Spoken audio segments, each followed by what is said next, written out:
I would love to just tell you a little bit about my story in hopes that you'll empathize with me a little bit and also begin to see the great impact that you could have in your life if you exhibited more empathy.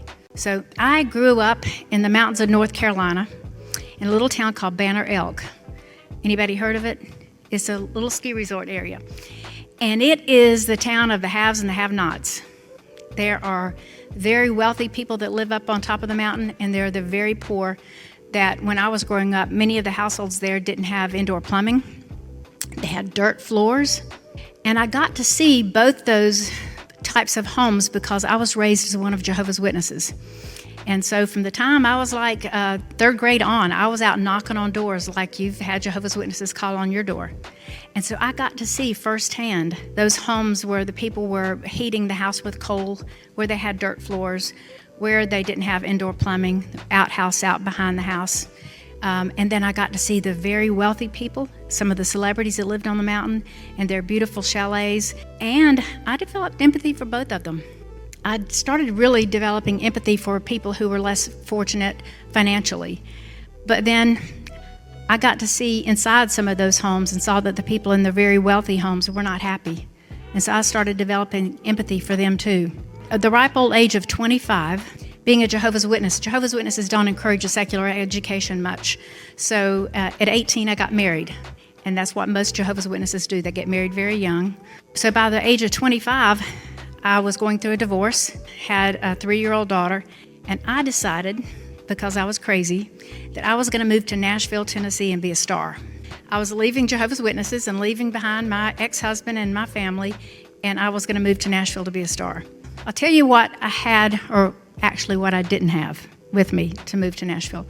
Only a high school education. I had a diploma from Newland, North Carolina, Avery County High School. I had no money. I had less than $200 to my name. The only skills that I had were, as Nathan mentioned, toilet scrubbing, because I had a route where I cleaned gas station bathrooms. And I got to tell you something, women are way worse than men. So I cleaned gas station bathrooms, and I had a route where I cleaned the houses for those wealthy people who lived on the mountain.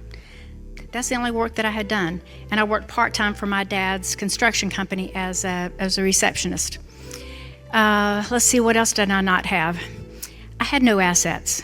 So you would hope that I would kind of had saved up a bunch of stuff that I could sell if I got broke once I came to Nashville after that $200 ran out.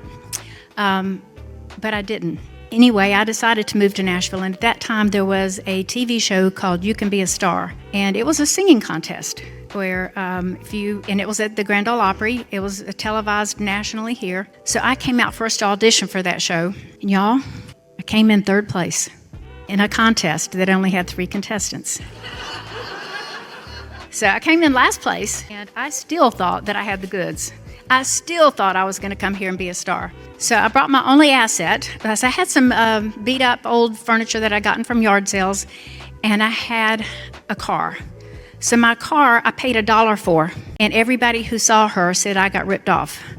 It was the ugliest car you've ever seen. It had belonged to my dad's construction company, and somebody had parked it really close to the side of a job site on Beach Mountain, North Carolina, and it actually got pushed and it rolled off the mountain. So it was lopsided, bent in all over. I could only put the car seat on one side of the back seat because the top was caved in. It was a terrible looking car, but it had a really good stereo. So when you're moving to Nashville to be a star and you've got a really good stereo in your beat up car, that's really pretty good. But 2 weeks before I moved to Nashville, somebody got in that car and stole my stereo and stole all the speakers, and I had subwoofers and all kinds of, it was really maxed out. So now, not only was the car the ugliest car in the world on the outside, on the inside it had these big holes where the stereo and the speakers had been.